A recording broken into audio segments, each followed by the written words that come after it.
आज के पहले वीडियो में हम कर्म के फल का महत्व समझेंगे। कर्म का फल अत्यंत ही प्रबल होता है और इसे कभी भी टाला नहीं जा सकता। आइए सुनते हैं कर्म के फल की ये कहानी। बात प्राचीन महाभारत काल की है। महाभारत के युद्ध में जो कुरुक्षेत्र के मैदान में हुआ, जिसमें 18 अक्षौणी सेना मारी गई। इस युद्ध के समापन और सभी मृतकों को तिलांजलि देने के बाद पांडवों सहित श्री कृष्ण पितामह भीष्म से आशीर्वाद लेकर हस्तिनापुर को वापस हुए। तब श्री कृष्ण को रोककर पितामह ने श्री कृष्ण से पूछ ही लिया, मधुसूदन, मेरे कौन से कर्म का फल है जो मैं शरशय्या पर पड़ा हुआ हूं? यह बात सुनकर मधुसूदन मुस्कुराए और पितामह भीष्म से पूछा, पितामह, आपको कुछ पूर्व जन्मों का ज्ञान है? इस पर पितामह ने कहा, जी हाँ है।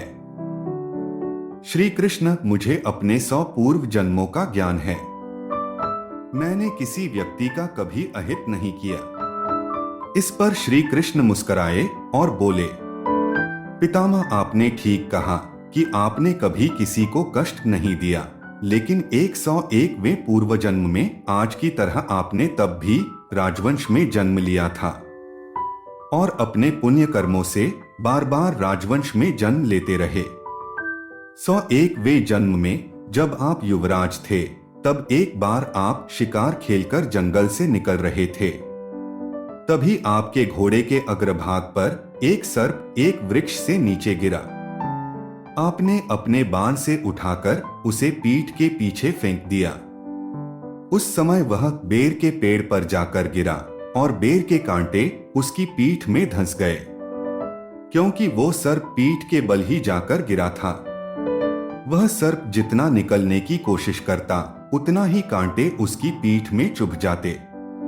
इस प्रकार सर्प 18 दिन जीवित रहा और यही ईश्वर से प्रार्थना करता रहा, हे युवराज, जिस तरह से मैं तड़प तड़प कर मृत्यु को प्राप्त हो रहा हूं, ठीक इसी प्रकार तुम भी होना।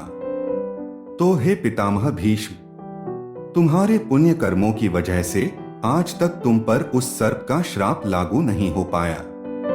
लेकिन हस्तिनापुर की राजसभा में द्रौपदी का चीरहरण होता रहा और आप मूक दर्शक बनकर देखते रहे, जबकि आप सक्षम थे उस अबला पर अत्याचार रोकने में। लेकिन आपने दुर्योधन और दुःशासन को नहीं रोका। इसी कारण पितामह, आपके सारे पुण्यकर्म क्षीण हो गए और सर्प का श्राप आप पर लागू हो गया।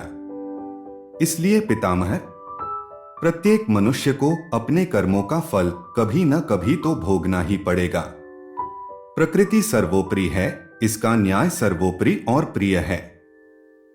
इसलिए पृथ्वी पर निवास करने वाले प्रत्येक प्राणी व जीव जंतु को भी भोगना पड़ता है और कर्मों के ही अनुसार ही जन्म होता है।